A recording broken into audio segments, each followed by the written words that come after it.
नमस्कार, मैं प्रतिमा पांडे। हमारे व्रत और त्योहार में आपका बहुत बहुत स्वागत है। आज हम आप सभी को भाद्र मास के शुक्ल पक्ष में पड़ने वाली एकादशी की जानकारी देंगे कि भाद्र मास के शुक्ल पक्ष की एकादशी को किस नाम से जानते हैं, ये एकादशी कब मनाई जाएगी, एकादशी तिथि कब शुरू होगी और कब समाप्त होगी, इस दिन पूजा का शुभ समय क्या होगा तथा एकादशी हमारे जीवन में इतना महत्व क्यों रखती है। जो लोग भी एकादशी का व्रत रखते हैं उन्हें शुभ समय में पारण करना चाहिए, तो वो पारण करने का शुभ समय क्या है, ये सभी जानकारी लेने से पहले अगर आपने हमारे व्रत और त्योहार को सब्सक्राइब नहीं किया है तो उसे सब्सक्राइब करें, लाइक करें, शेयर करें। इससे हमको भी हौसला मिलता है और आपको भी पूरे व्रत और त्योहारों की अच्छी जानकारी, सटीक जानकारी प्राप्त होगी। भाद्र मास के शुक्ल पक्ष की एकादशी को परिवर्तनी एकादशी या पद्मा एकादशी, कहीं कहीं पर इसे जलझूलन एकादशी के नाम से भी जाना जाता है। इस एकादशी के बहुत सारे नाम हैं।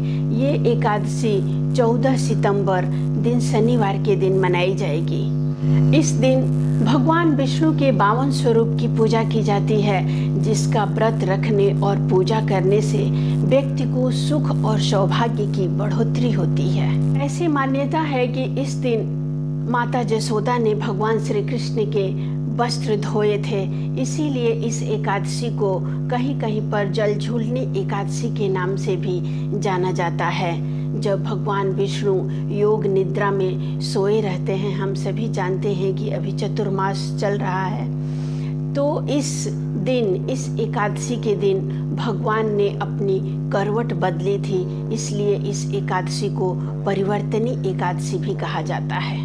हमारे पंचांग के अनुसार 2024 में भाद्र मास के शुक्ल पक्ष की परिवर्तनी एकादशी 13 सितंबर को रात में 10:30 पर एकादशी तिथि शुरू होगी और 14 सितंबर को रात में 8:41 पर एकादशी तिथि समाप्त हो जाएगी। उदया तिथि का मान रखते हुए हम सभी लोग 14 सितंबर दिन शनिवार के दिन एकादशी व्रत रखेंगे।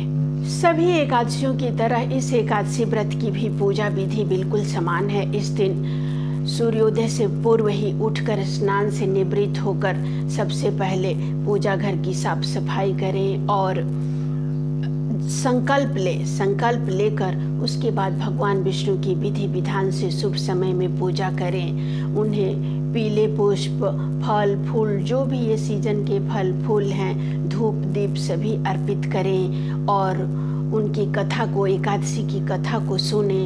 और इस दिन 52 स्वरूप, विष्णु भगवान के 52 स्वरूप की पूजा की जाती है, तो इसलिए इस दिन 52 स्वरूप की पूजा करें। और वहीं पर बैठकर आप अगर चाहें तो मंत्रों का जाप भी कर सकते हैं। ये जाप आपको बहुत ही पुण्य फल प्रदान करेंगे।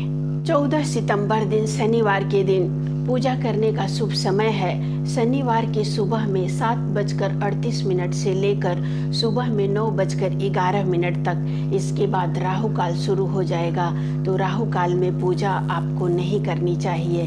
और फिर अगर आप चाहें तो अभिजीत मुहूर्त में कर सकते हैं, जो 11:51 से लेकर 12:54 तक है। इस समय में आप पूजा कर सकते हैं, ये बहुत ही शुभ होगा। हमारे हिंदू धर्म में एकादशी व्रत को बड़ा ही महत्वपूर्ण माना जाता है। एकादशी का व्रत रखकर विधि विधान से भगवान विष्णु की पूजा करने से व्यक्ति को भगवान के चरणों में स्थान प्राप्त होता है और मरने के पश्चात उसे मोक्ष की प्राप्ति होती है। एकादशी तिथि के दिन दान का भी बड़ा महत्व है। इस दिन अगर आप जरूरतमंद लोगों को अन्न, वस्त्र, धन का दान करते हैं तो आपको अश्वमेध यज्ञ के बराबर पुण्य फलों की प्राप्ति होती है। एकादशी व्रत ही ऐसा व्रत है जो आपके पूर्व जन्म के, इस जन्म के सारे पापों को नष्ट करता है। इसलिए एकादशी व्रत रखकर जो भी विधि विधान से भगवान विष्णु और माता लक्ष्मी जी की पूजा करता है, उसके सारे पाप नष्ट हो जाते हैं और अंत में जब वह शरीर त्याग करता है तो उसे मोक्ष की प्राप्ति होती है। 2024 के भाद्र मास शुक्ल पक्ष की एकादशी तिथि को बहुत ही शुभ योग का निर्माण हो रहा है। तो इस दिन अगर आप व्रत रखकर पूजा कर रहे हैं, मंत्रों का जाप कर रहे हैं, तो आपको कई गुना पुण्य फलों की प्राप्ति होगी।